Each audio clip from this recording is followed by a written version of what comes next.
Welcome, guys, and thanks for joining me at this edition of MVRugby News. Just a couple of things I want to talk about. Just thought I'd have a bit of a conversation with you guys. The last 2 weeks, I do apologize for not having a video for you guys ready last week.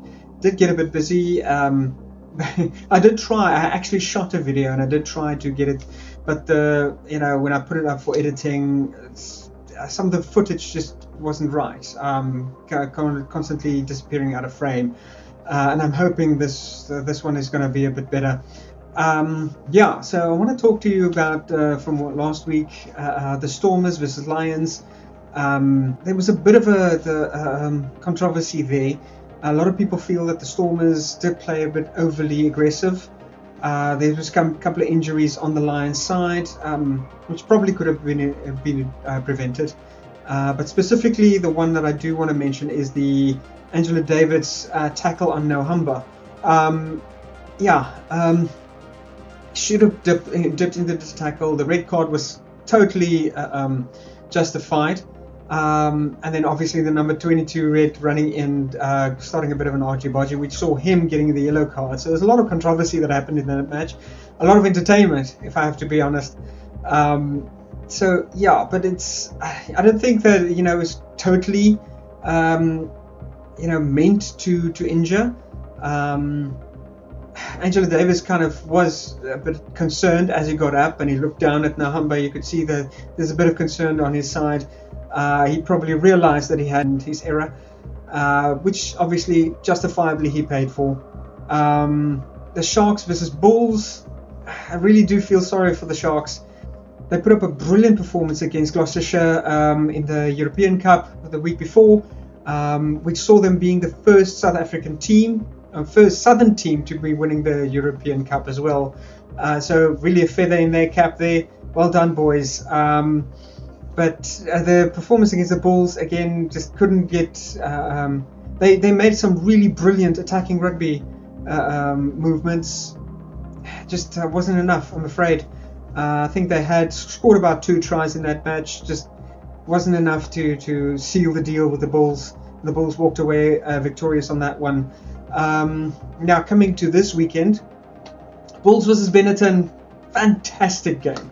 Right off the bat, within the first 2 minutes of the game, Curtly Arendse was already scoring a try, which again, I think he scored about 2 tries in that match.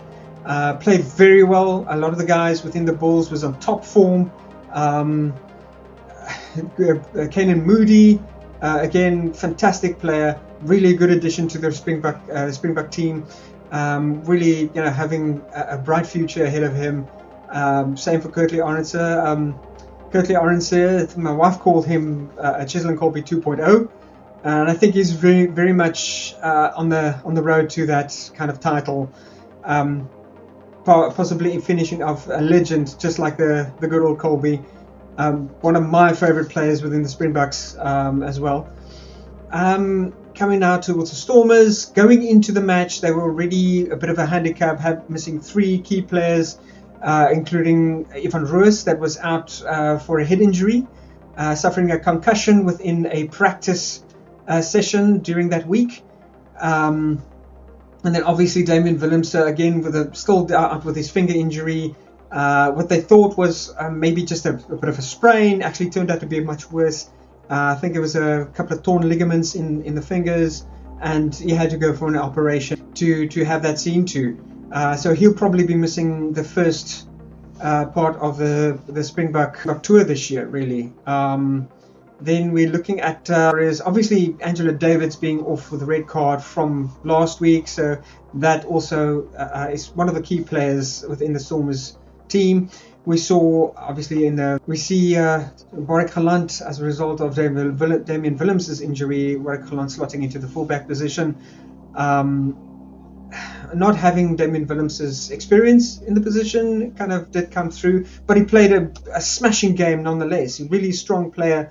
And really the Stormers overall played a really good game. They tried to fight back hard. There was a bit of a headwind situation within the first half that saw us only scoring 2 tries, and Moni Lebok unable, unfortunately, to convert those 2 tries, bringing the score to 10 points. And that's basically where it stayed for the rest of the match.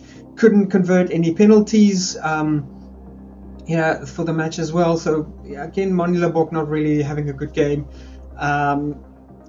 Brock Harris getting penalised, very early in the first half, one offside entry into the ruck. But overall, I don't know if Glasgow Warriors is maybe a bit of a curse to the Stormers, but not really an improvement of the last result against them. Seeing it 27-10 loss on the side of the side of the Stormers against the Glasgow Warriors. And then really have to put it to the Munster. RG, I don't know what you're feeling those guys. If you've got anything to do with it, but job well done. You guys played very well, very strong performance from you as well. Ospreys, rotten luck, guys. Maybe better luck next time. You guys did fight back within the first couple of minutes of the first half. Ospreys fighting back really hard. Just after the Munster scored their first try within the first, say, 2 minutes of the game, I think it was. Fight back hard, dominating the centre of the field with offloads that really would leave your jaw dropping to the floor, running circles around the Munster defence. But unfortunately, they could not replicate that performance for the rest of the game, seeing a 23-7 loss against Munster. So there we have Munster going through to the semi-finals. But that was your lineup and results for this past weekend's rugby.